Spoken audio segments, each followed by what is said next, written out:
This is Sarah Stewart Holland. This is Beth Silvers. You're listening to Pantsuit Politics. The overarching theme of this episode is, what is happening? What is happening? Over the weekend, rumors about the president's health and well-being escalated to the point that much of X.com just believed that he had died, and it was very weird. So we're going to process that together today. Also weird, everything that is happening and not happening at the Center for Disease Control. So we're going to talk about what is happening with RFK and staffing and vaccines. And just in general, what do we do when we're staring at the White House thinking, what is happening? Then outside of politics, we're going to talk about digital overwhelm. Who could imagine the connection between these things? And the new ways that we're craving slower things and fewer things and more tangible things in our lives. And we are definitely not alone. If you, in fact, are craving slower things, fewer things, more connected things, we'd like to invite you to join us on Substack.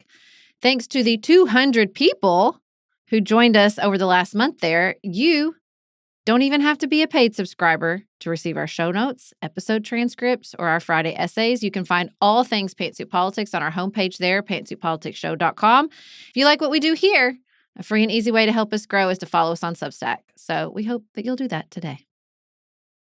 Next up, what is happening with the president's health?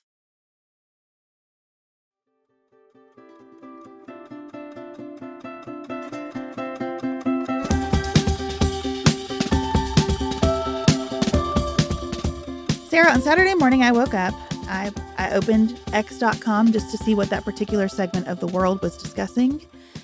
And I found that almost every single post in my feed was speculating that Donald Trump had died. This had apparently started on Friday night. I cannot trace the full progression from there's nothing on the White House schedule for the weekend to actually we haven't seen or heard from Trump since Tuesday's cabinet meeting to actually he died on Wednesday and they've been covering it up since then.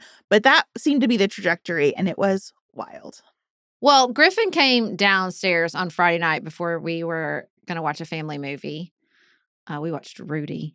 Holds up magnificently, in case anybody's wondering, and said, Trump's dead. And we're like, what? He's like, I'm telling you, I think he's dead. Everybody thinks he's dead. He's dead. I'm like, he's not dead. That's outrageous. But by the time you were texting me about it on Saturday morning, I was like, I don't know. Maybe he's dead. Two things. They let it get really far. And also, not for nothing, Elon Musk let it get really far on X because we know he will kill. He will kill an algorithmic trend if he wants to. And he didn't feel like killing this one, which I think is pretty interesting. I think that's interesting, too. You know, I'm watching it on Saturday, and I felt the same way. I said to Chad, okay, I'm hearing this. I'm reading it.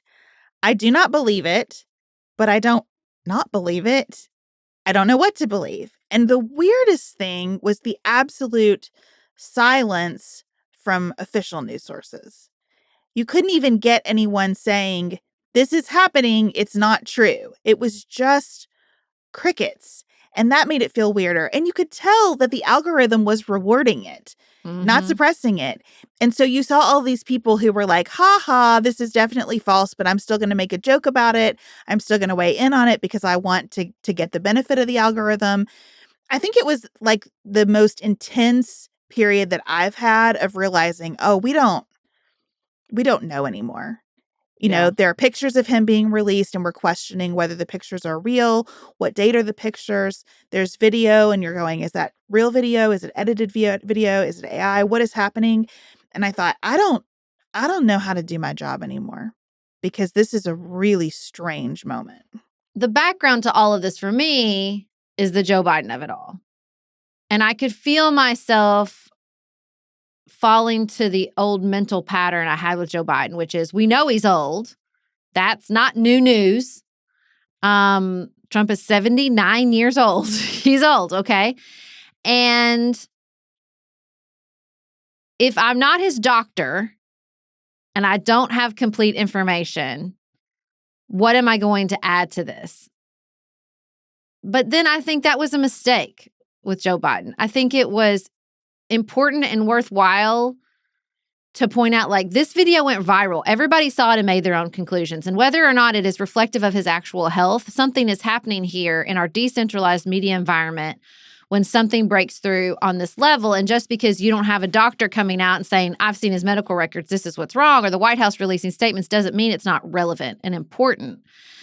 I wish that we had covered it more just so we could have all been more aware of what's happening on the other side of the aisle. And I would recommend this exact learning to MAGA. Just because you think it's bullshit, which I'm sure they do, it matters. When it breaks through to this level, even if it's primarily on X, even if it's primarily among, people who lean Democratic, like, something is happening here. My, sort of spidey sense went up when they disclosed all on their own something they are not known to do, that he has this quote unquote chronic venous insufficiency, because he had all these bruises on his hands and they look like IV bruises that old people get. We all know what they look like. That's what they look like. Why would this be caused by hand shaking, which was the White House's excuse? Oh, this is because he's shaking hands so much. I'm like, I think everybody went, oh, okay, sure. But I thought, like, they're only disclosing this because they know this is getting away from them, or they know there's something they really don't want to be disclosed. And this is like a way to relieve the pressure. And so, all of these things have been kind of bubbling under the surface clearly for a lot of people, not just me. I spent a lot of time on X.com on Saturday because we were driving south to meet my mother-in-law for breakfast at Cracker Barrel. Thank you so much. Cracker Barrel. And so I'm scrolling in the car as we're going, and I will say I saw a number of MAGA influencers who were like, what is the deal? They need to be more transparent. They are clearly hiding something. Now, look, a lot going on there. This is an ecosystem that thrives on someone is screwing you over. Someone's not telling you the truth. And so I think that there probably will be, and we've seen this with Epstein too, like a short leash for things that feel like they're being hidden. The other thing is he is 79. And we did just go through this with President Biden. So what I kept thinking about Saturday as I'm not knowing is, like, the White House just needs to say something. We are all primed for this to be a problem. The whole world is primed for this to be a problem. What is happening if you are an actor who wishes the United States chaos and harm? What a field day for you to have an empty schedule from the White House and some segment of the country talking about how the president is dead and they're covering it up, Yeah. Like the competence side from the White House was really damaged for me this weekend too. Yeah. I mean, don't let it continue to build. Again, did you not watch what happened with Joe Biden? And there's just enough kindling for a flame here. Okay. It's not just the bruising on his hands, which we all recognize. His ankles are swollen and have been. Nicholas sent me a video during the summit in Alaska where, did you see how he wove the red carpet? He didn't just walk a straight line. Like, he walked in this very, like, weaving pattern. It wasn't really a pattern either. It just kind of looked like, if you sped it up, looked like he was drunk. He couldn't just walk the straight line of the red carpet. He has been wearing an enormous amount of makeup, both on his face and his hands. And, when you talk to medical professionals, which apparently this is a hot topic in the medical professional Facebook groups, I've heard from many of my friends. I mean, I just feel like I asked all my doctor's friends, and everybody was basically like, if you're over 70 and you have swelling in your ankles, you have congestive heart failure. Like, that's just 1 + 1 = 2. Like, this is what's happening. The hands are probably, he was getting IVs for treatment from this. They don't want to talk about it. They don't want to say anything. Because if this was a nothing burger, they would have been, first of all, I think he'd be out there every day because he loves attention. And second of all, they would have had a robust response. They would have come out and been like, this is so ridiculous. Just like with Biden, I wonder if ultimately we'll end up in the same place and they'll try to do something like the debate to finally put this to bed. And all it will do is finally give it the legs it needs. Because it doesn't go to bed. Like, aging is a one-way street. Word. And it was with Biden, and so it is with Trump. And, I think the difference is that you don't have MAGA concerned about his mental competence right now, at least. Yeah, that's true. And I don't see any reason. I mean, if you think that Donald Trump is mentally incompetent, you already thought that. You thought it 10 years ago, not today. And he does seem to me like himself. You know, when I saw clips of that cabinet meeting, especially the part where he was asked about Taylor Swift and Travis Kelce, like he made a quick joke and then he was a little bit gracious, which was nice to see from him. But you can tell that he is still with it. Like, I don't have questions that he's materially different than he was when he was elected, which was that was the situation with President Biden, right? Is this a materially different mind than the mind that we elected? And it's a fairer question than we acted like it was. And so I just kind of want to be open here, but I don't want to do this every few months. That's my concern. I don't want to have every few months a question mark about what's going on at the White House and with the president's health. And I'm nervous that that's where we're going to be. Well, because the difference between this and Joe Biden, you know, I'm encouraged that some MAGA influencers are asking questions, but the vibe from the Trump administration is we don't critique dear leader. Yeah. So you got J.D. Vance out saying he's in incredibly good health. No one thinks that, dude. Incredible energy. Incredible energy. Works harder. Guys, like, you don't, you know, at least the Biden, I think, White House had it pretty locked down and there was a lot of intimidation. And I do think you got that sort of environment of no critique just because Trump was on the other side. That's what they always used, right? Like, you don't critique him. And I'm sure, look, MAGA's doing the same thing. Don't you dare give the Democrats an opening by critiquing Donald Trump. But I also think it's don't dare critique Donald Trump because he'll make your life miserable and you can't critique your leader. And so I think it's a little bit stronger, the just obsequiousness in the face of what we can all see with our two eyes, which is this dude is old and clearly suffering from some medical complications. I don't think that means he's going to be dead tomorrow, but like the manifestations of congestive heart failure are not going to get treated and disappear. They're just going to get worse. And he wrote on Truth Social Sunday morning, like, never felt better in my life. That's just an unfair response. You know, that does protest too much. Yeah, it's an unfair response to fair questions. And this White House, you're right, has such a dear leader vibe, has such a down is up and up is down, and it all depends on how he feels today. And by the way, you're not only going to be out of the inner circle, but we're going to come after you with every tool in our toolbox. We'll start looking into your mortgage history. We'll start like we're going to talk more about this on Friday, but the levers of intimidation and shakedown and coerciveness are just it is like pedal to the metal over there. And so that is part of what I thought about the media being so quiet. Are people just not going to say a word about this because they're afraid they'll get no access or they'll get, you know, some kind of punishment if they even entertain the questions? Yeah. That leads to a real mess online. That's really, really bad. Yeah, because there was nothing in the Times, nothing in the Post, nothing in Axios, no even mention of the fact that this happened. Like the next day when he was seen, and I Googled like Trump dead algorithm or whatever, like it was like, you know, random, very small sort of global newspapers. It was nothing of record, really. No, the only things I saw were like Newsweek and Yahoo, even acknowledging it, the Daily Beast. Like it was really hard to get any kind of legitimate reporting. And it is a story that this many people were tweeting about it. Like, come on. Yeah, no, I totally agree. And I think as much as you don't want to do this every month, I think that might be the case. What is happening? Well, we're going to take a quick break and then ask, what is happening at the CDC?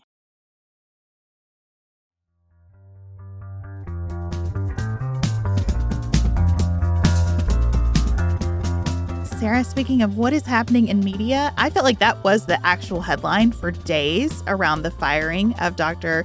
Susan Monarez. Just on the what is happening front, I watched about 15 videos and saw 15 different pronunciations of her name.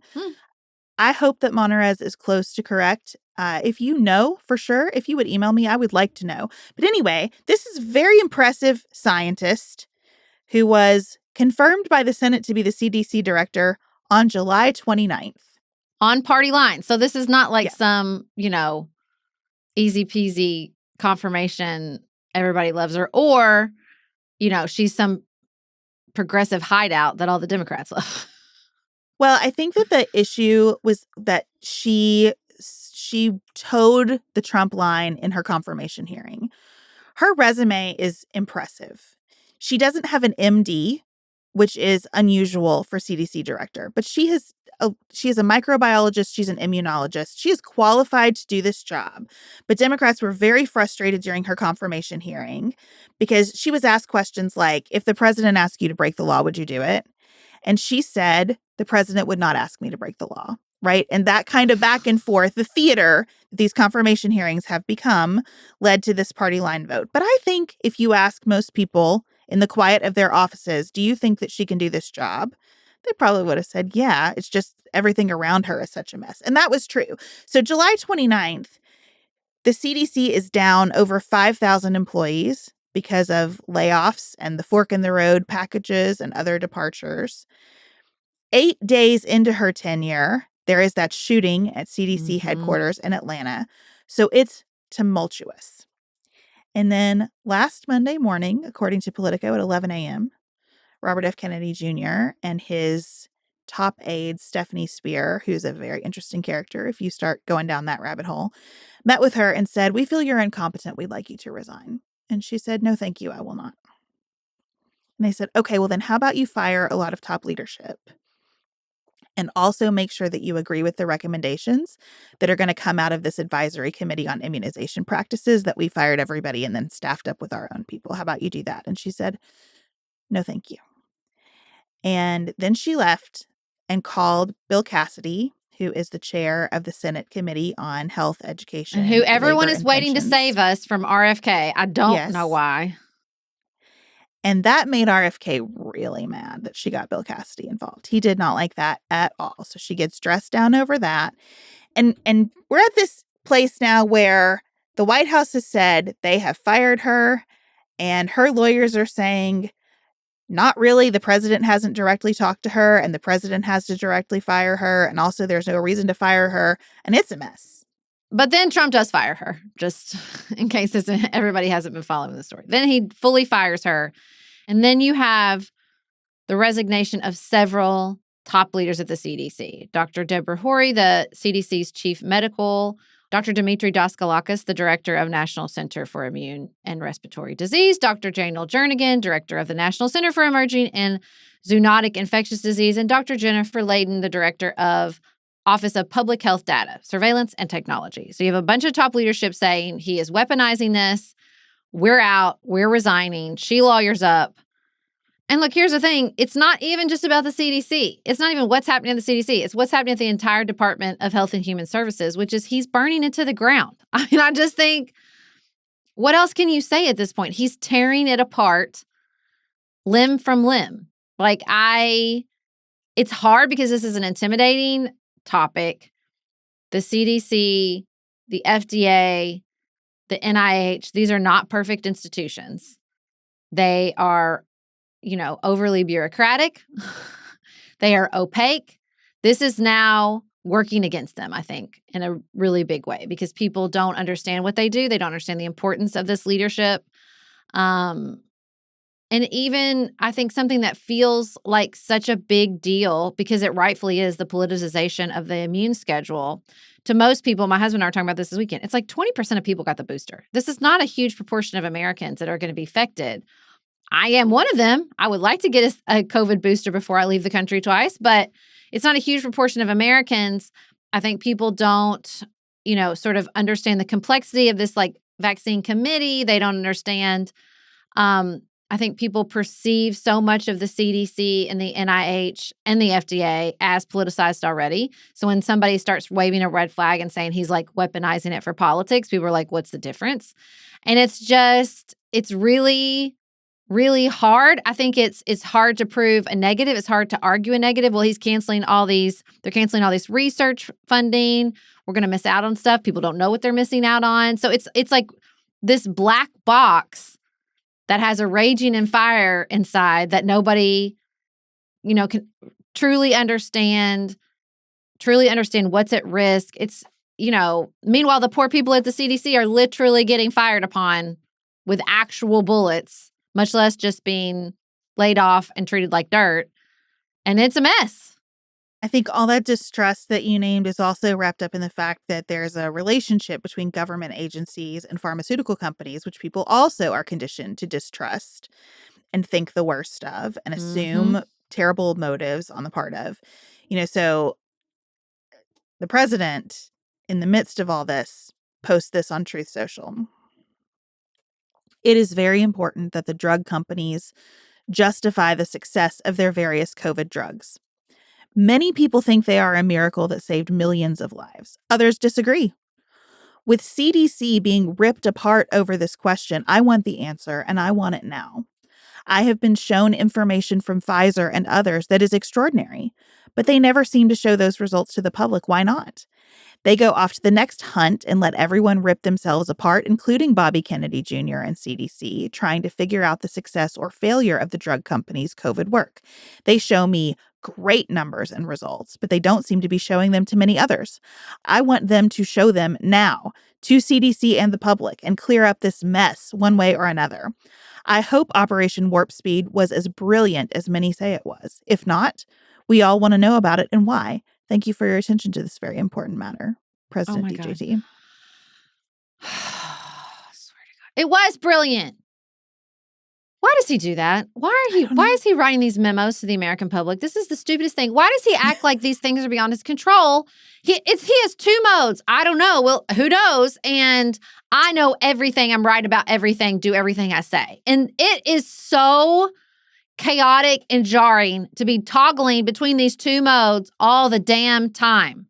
It's insane. Why do you need him to show it to the public? Or RFK, they showed it to you. Do you believe it? Isn't that good enough? I don't understand. Also, so much of this is public record. The problem is it's not getting transmitted in a form that people understand. And now people don't want to understand it anymore. They're tired of talking about all of this, right? Everybody's tired of talking about COVID, period. So what do? And I think what's interesting about this post, because that Trump doesn't really care one way or another about these vaccines, right? I think what Trump cares about is, how do I keep a coalition together that can win midterm elections? I don't really know how much he cares about that, but I think he cares a little bit. And I feel like what he understands with RFK is that if someone is powerful enough to be an asset to him politically, they are also powerful enough to be a threat to him politically. And I think he can't decide how he feels about Kennedy, because Kennedy also has people constantly chirping to the press that he wants to run for president next, that he knows he has his own movement. So there are all these things that get infused into a question, which is fine. We are meant to have spheres for politics. The problem is those spheres are not supposed to go all the way into vaccine advisory committees. So you have Trump out there saying, I don't know, Pfizer should really show their stuff to CDC so we can all kind of calm down. And then you have Senator Cassidy, the chair of the Senate committee that is responsible for oversight, saying, if they go ahead and have this immunization committee meet on September 18th, as they are scheduled to do, you should disregard any recommendations for them as lacking legitimacy, because such serious questions have been raised about the current turmoil. Well, you also have several associations, like I think the National Academy of Pediatrics, the National, Obstetrics and Gynecological Association, or whatever their official name is, going out and saying, we're going to get in front of you and we're going to officially recommend that people get this shot. The state of New Mexico has ordered a ton of COVID vaccine boosters and put out guidance that they want people to get vaccinated, and they're trying to get in front of the federal government on this. It is chaotic out there. Okay. Several things. First, as I currently understand it, And this is something that we can easily count. This is not complex data analysis. Before the vaccines, there was not a grand difference between mitigation efforts between blue states and red states. That the death toll was pretty similar before the vaccines. Is that as you understand it? That is the how I mask, the understand it. difference approach to distancing, all of that. It's pretty similar. Okay. Post-vaccine, different story. Red states have a much higher death toll because they have a much lower vaccination rate. Is that how you understand it? Yes, it is. Pretty basic counting going on here. Now, that's the last time I'm going to say pretty basic. Because then you get into the complicating factor of the way we communicated about these vaccines. And look, I was part of the problem. Do you remember how I thought these vaccines were going to like prevent you from getting COVID forever? Like I was passionate. I was like, this is ridiculous. This is going to fix it. And there was a lot of communication about that, right? Like this is going to fix it. So I think like this is one huge complicating thing that we have not handled, dealt with, and RFK is certainly not the person to walk us through this complex post-pandemic analysis. Then you have just this dude, and this dude is crazy. I don't know how to say it any nicer. Did you read the New York Magazine profile of the Kennedy family? It was wild. I did not. It was wild.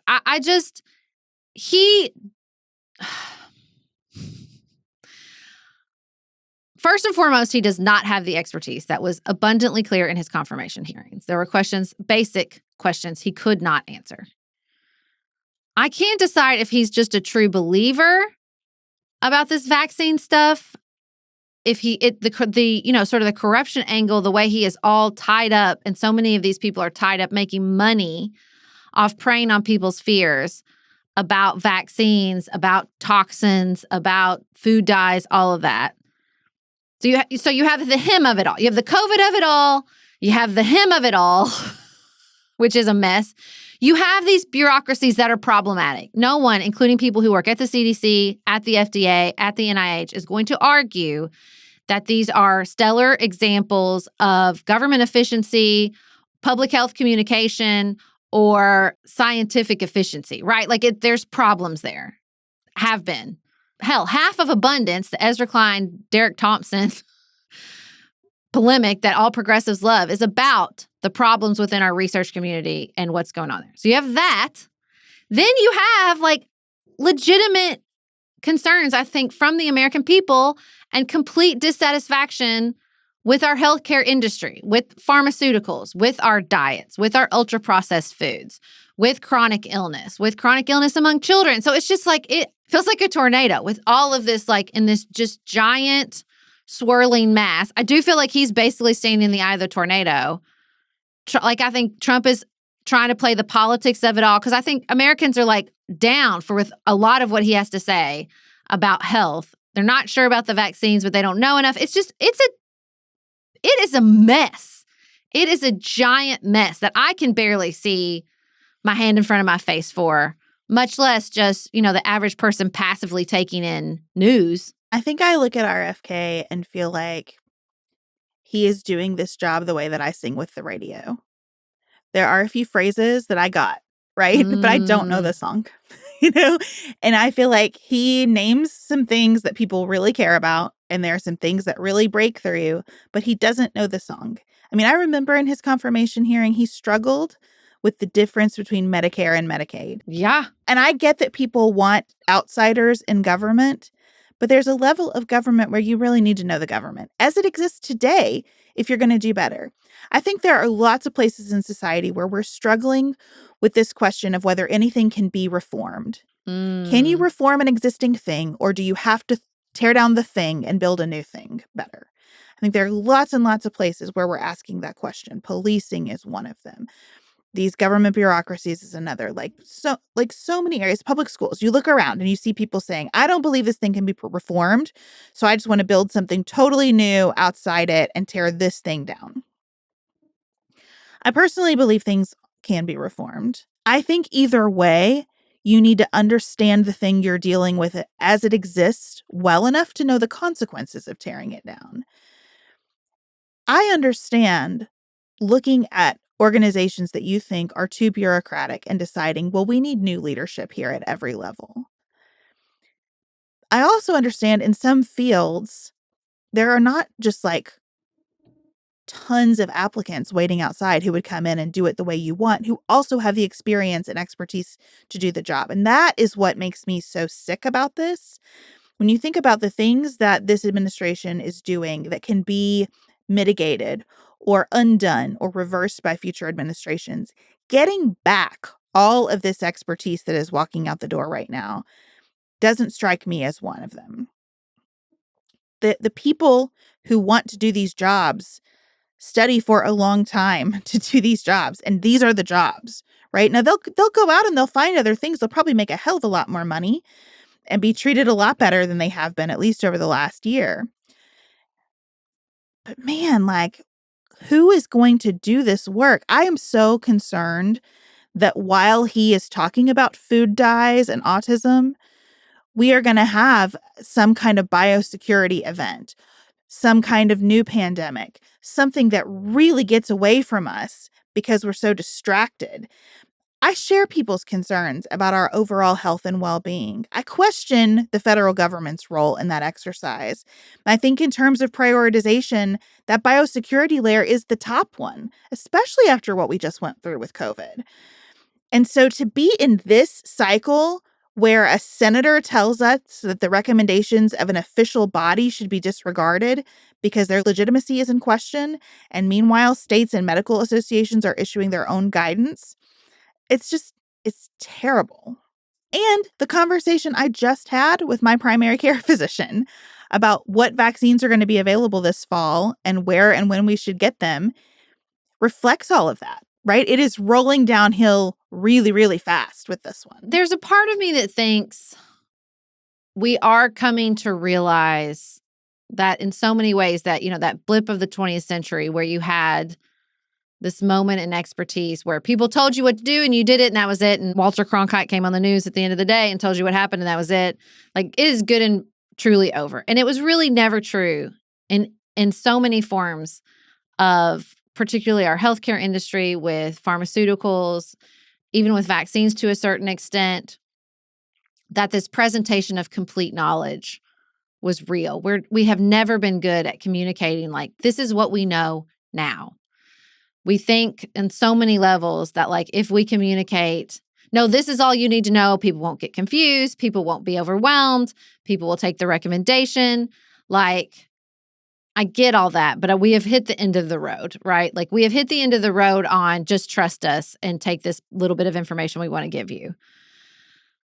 And so, and he's exploiting that, obviously. And this is, in some ways, he is his own political movement. In some ways, he's this both powerful and dangerous political ally. And in some ways, they are so closely aligned. It's the same song, different verse. I'm going to tear down the power of the federal government by fundamentally weakening the federal workforce, by emptying out all these processes and expertise and inspector generals and, labor relations boards and XYZ, right? Like, I'm going to fire people. I'm going to treat the people of the federal government terribly.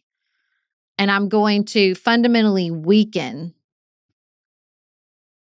so much of the power of the federal government while also exercising as much power as humanly possible. It is the entire paradox of the Trump administration, which is, I'm exerting the power of the federal government while fundamentally undercutting it.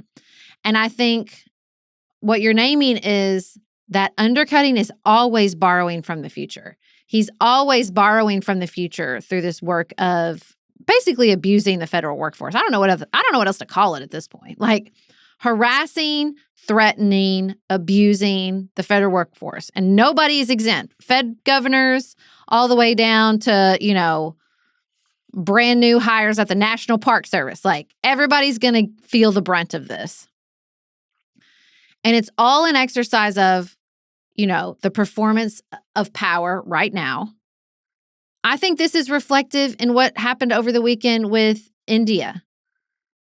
we all remember, I do anyway, Howdy Modi, big old arena full of a love fest between Modi and Trump in Houston, and then Namaste Trump, arena full of Indians when the Trump family went to India with Modi, love fest for the cameras.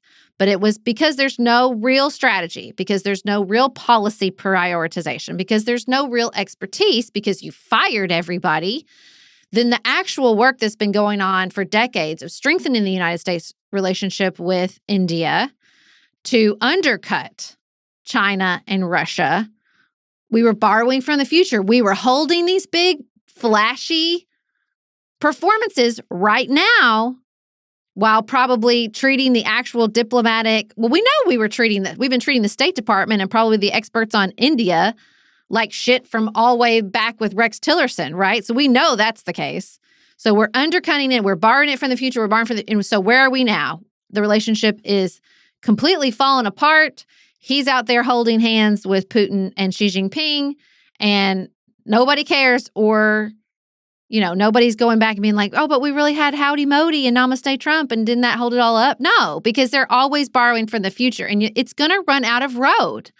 It's going to run out of road. You can't build anything on the basis of the federal government while simultaneously setting whatever you could get your dirty little paws on fire. That's a really good example, because it's another place where the average person does not know or care much about what the actual facts are. The strategic relationship between the United States and India is just not something that you're running around thinking about in your daily life. You want to be able to trust that the people in charge have it.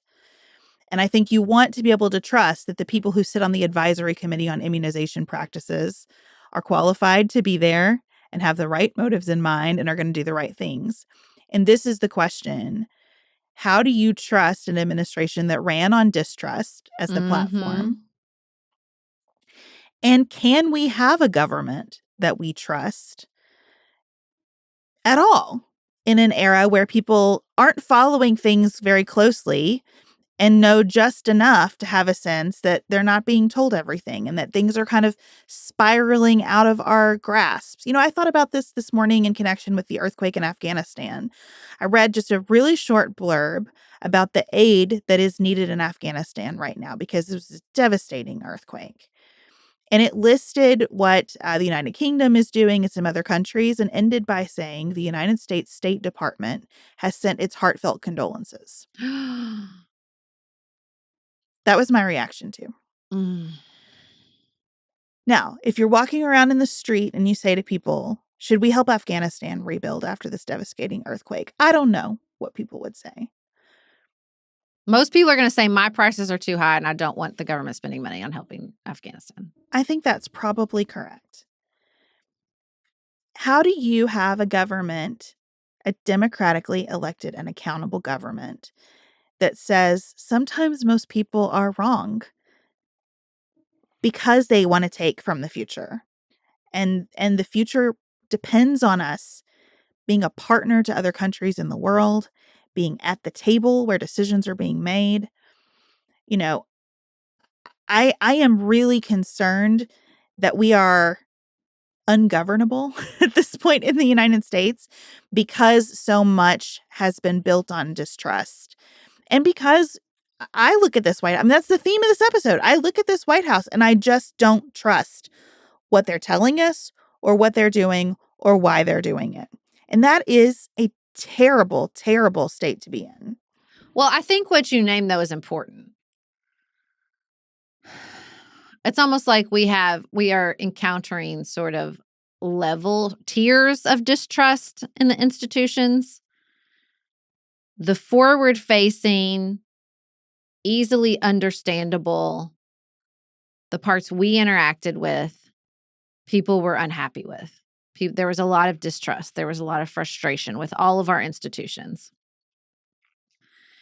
And now we're reaching tier 2, where the stuff that was keeping the trains running that you didn't know about, that you actually, because you hear that trust, like you can hear people's frustration of like, but I thought everything like that was going to keep working for me. Like, there's just so many levels of government and functioning that we take for granted, that we just don't even think about. And we have trust because we've never known any different that they're going to function like that. I mean, you definitely see it around natural disasters, right? There's a great piece in the New York Times about like how when you're like cut off the way parts of North Carolina were from that flooding, it's like you start with word of mouth and then you build up to like letters, and it goes faster than human history, but you're building back from scratch, and you realize how much you take for granted. And I think the Trump administration, particularly Health of Human Services, it's going to be a process of understanding how much we took for granted. Yeah. And how much we just don't see the functioning of government, and they have taken a torch to so much. And, I'm not sure the COVID boosters will be one of them. I don't know a lot of people that get COVID boosters. I keep thinking about Nicholas's 20% number. That's just not a high number. And the COVID, flare-ups, they're not non-existent, but they're not as bad as they used to be. So I don't know if that's going to be it. But I do think there could be, an outbreak of food safety with the FDA. I think there could be another sort of viral outbreak. I mean, we had a measles outbreak. It's not like we have no examples since he's been in this office, since RFK's been in this office of, something that we took for granted, that there was no measles, and now there are measles.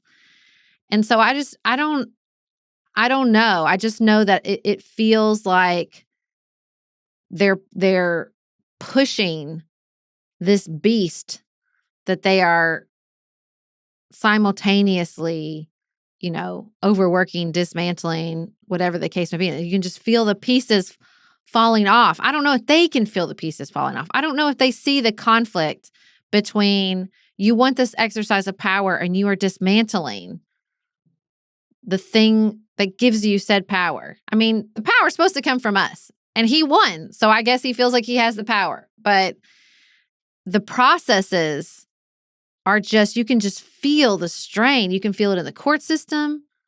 You can feel it in all these administrative agencies. You can feel it in state governments. Everybody's feeling it in their pocketbook. There's just enormous strain. Yeah, and I don't know with that 20% number how that translates politically, because it reminds me of a conversation I had with my pastor. We were talking about these events that we've been having and how hard it is to get people to come to these events. So people don't want to come, but they do want the events to happen. They do want to know that someone is doing that, right? Because it's important and it makes us feel good. And so it's like, I don't want to go, but I want it to be there. And I have a feeling that people might have that vibe about the boosters. I don't want to get one, but I want them to be available for the people who do want to get one. I want my mom to get one. I want my uncle to get one, right? I want everybody who works at the nursing home to get one. So I just don't know how this is going to roll out, but I think it's a vulnerability for them. I think that strain and the way that you perceive it almost everywhere right now is a vulnerability that is probably going to get a lot more intense next year than we even feel right now. Well, and I do think he cares about vaccines. And the only reason I think he cares, first of all, his ass is definitely getting that booster. That's the first thing. Second of all, I do think he has learned, or at least taken in, that vaccines are a vulnerability for him. Like, I think hearing that crowd boo, the way he would like brag around Operation Warp Speed or tell people to get the vaccine, and he would get booed in his own crowd, who he could shoot somebody in the middle of Times Square and they wouldn't care, would boo him. I got to believe that lives rent-free in his head. Like, I think he understands that I personally get vaccines and don't care, but they very much do. And I think, but also you can feel the conflict in the statement of like, he wants to take credit for Operation Warp Speed. He wants to count this as a success. He very much wants credit for that. But he also knows that it's like a real struggle with his base when it comes to vaccines. And so I think you can feel him trying to play all sides. Very much like abortion. Yeah. Right? He understands that a significant part of his coalition are extremist about abortion. Mm-hmm. And he also understands that that's not enough people to get you over the finish line. And Yeah. that's very much not where most people are. And so I do think he's doing a similar dance on this. Yeah. I'm certain this is not the last time we will be talking about what's going on at Health and Human Services, or the strain that this administration is creating, or the weirdness of just not really understanding what's going on because of all that strain. I know that many of you have experience in public health, have worked at the CDC and other agencies. We would love to hear from you and get your perspective on what's been happening. You can always email us at hello@pantsuitpoliticsshow.com.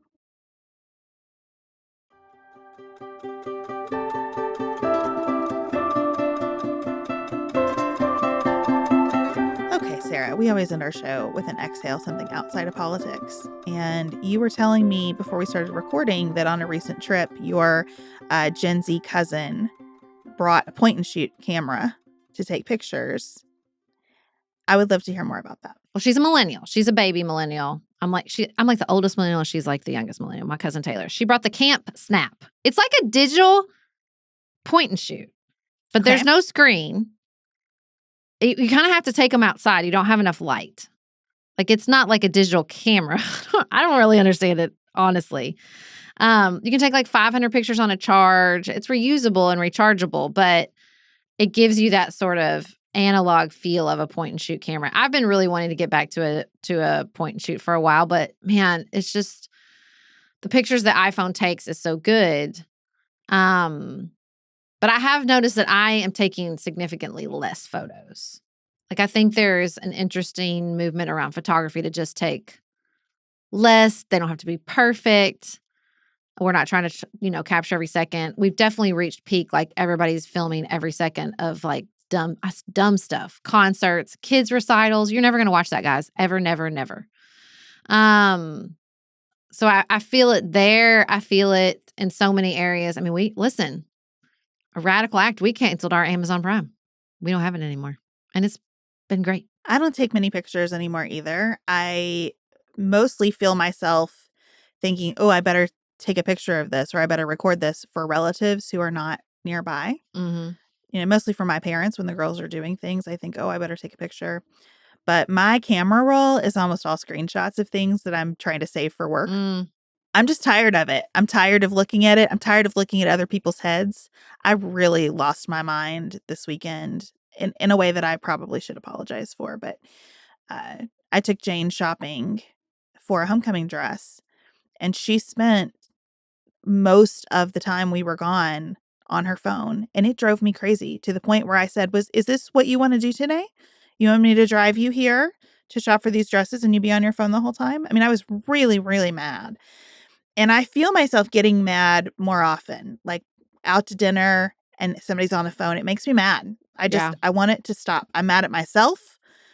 I'm just tired of it all over the place. And so I'm kind of happy to see places where there is trendiness and pushing back. Now, I recognize that a lot of it is still just more products.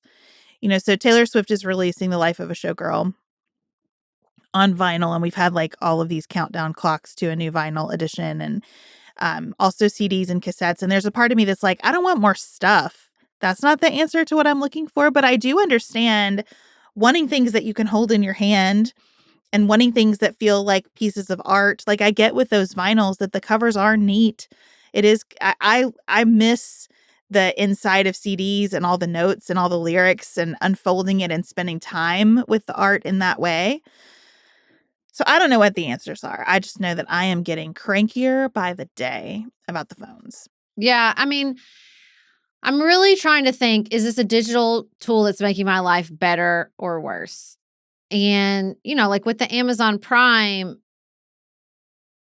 it was introducing convenience, but it was not making my life better. Often I was buying clothes I did not need. I have stuck to my fast fashion resolution. I have not purchased any fast fashion from Walmart, Target, Amazon, Old Navy for myself this year. And it's felt really good. I don't miss it. And, my husband and I have talked about how often, like, I was going to get on Amazon, I'm going to buy something that I need quickly and easily. And then I'm like, oh, wait, it's just the speed bump. I think we're all looking for little speed bumps, right? I think we thought we wanted tech to take every speed bump away. And then you're like, you know what? The speed bumps weren't all bad. And Amazon Prime was definitely just like the removal of speed bumps in a real way that just was bad. It was bad. It was for me, I was spending way too much money. It was just, so easy. You can still get free shipping a lot of the time, but also sometimes I'm like, if I don't want to pay shipping, how badly do I need it? Can I pick it up at the store? Like, I think about the interactions I miss, like being in a store, hunting something down, like, again, I think we just thought we wanted ease, that we wanted the ease of so much. And then you realize, like, no, I don't want the ease. Like, I listen to less music than I used to, even though it's easier to listen to music than ever before. But, there's something about choosing it. Like, I thought, I mean, here's a perfect example. When we removed cable back in 2011, and like sort of started transitioning more and more to streaming, I watched significantly less TV. Now, that's not a bad thing, I guess, but it was just like the ease of all this choice makes me just go, no, thank you. I don't want to do it. Like, I don't want the ease of all this convenience of all this stuff all the time. And it's not even just like physical stuff coming through my door on Amazon, because I think that's the other thing. It's like, you think it's convenience, but just the processing, getting rid of the plastic, popping all the little plastic things, taking the box down, figuring out to find a new place for this thing you thought you had to have because you saw it on Instagram, then you bought it on Amazon so easily. Like, it's always, you're never solving a problem, you're just creating a different one, and maybe it's an easier problem, perhaps. But just realizing, like, all that input, like, it has to go somewhere, either digital or physical or decision-making. Like, it exists. It creates more in your life, even if you feel like you're subtracting. Yeah, we still have Amazon Prime, and I do like some of the subscribe and saves for things that we just use all the time. So I'm not a purist about any of this. I think we're all just kind of saying, like, what part of my life is really bugging me right now? And how can I address what's really bugging me? And for a while with me, it was my tendency to feel like I was not able to be in a place because I was so busy trying to take pictures and maybe post it on Instagram and then respond to all the comments that came through when I posted something on Instagram. I just don't anymore. And I don't miss that at all. There's nothing about that I miss. I think that it's just kind of like a search for me right now of eliminating like digital invasive species. That's what I feel like I've been contending with. Just things that became part of my life without me deciding that I wanted them to be. And making room for the things that I really do want to be in my life. And kind of pushing back against that sentiment that we were talking about with vaccines. I don't want to be a person who says, I want this to exist, but I don't want to be part of it. You know what I mean? I want to be all in on things. And I think being all in requires making a lot of space. One of the surprises and gifts of my lifetime is how many of you are all in on Pantsuit Politics. I'm so grateful for all of the messages that we receive after our shows. Every email that you send to us, we read and we care about, and it means a lot to us. So we hope that you'll continue to stay in touch. We read every comment on Substack. We read everything that goes in our chat because we are all in with you. And so thank you for being here. We are going to be back with you on Friday talking about the March of Authoritarianism and where we think we are in that march. Until then, we hope you have the best week available to you.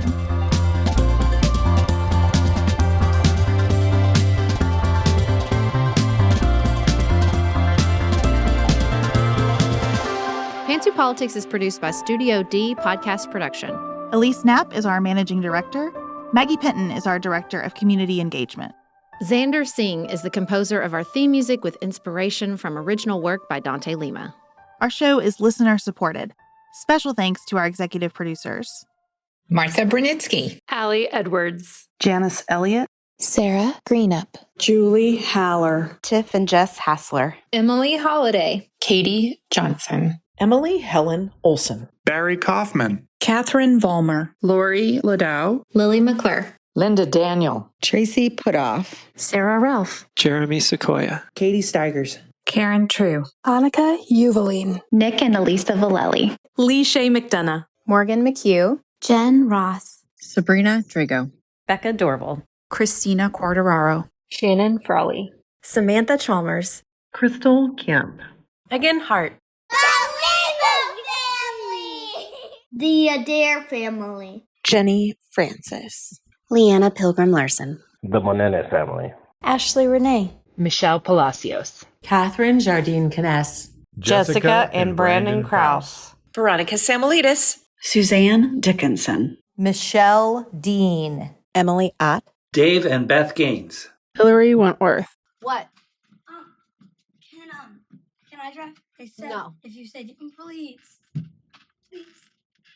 You're doing that thing you do. You're holding me hostage. I'm in here. I'm worried enough about y'all being out there. Thank you. Very good. Hey, come here. Come here.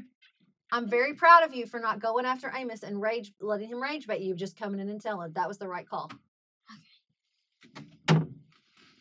Tired of being held hostage by my 10-year-old. I feel that.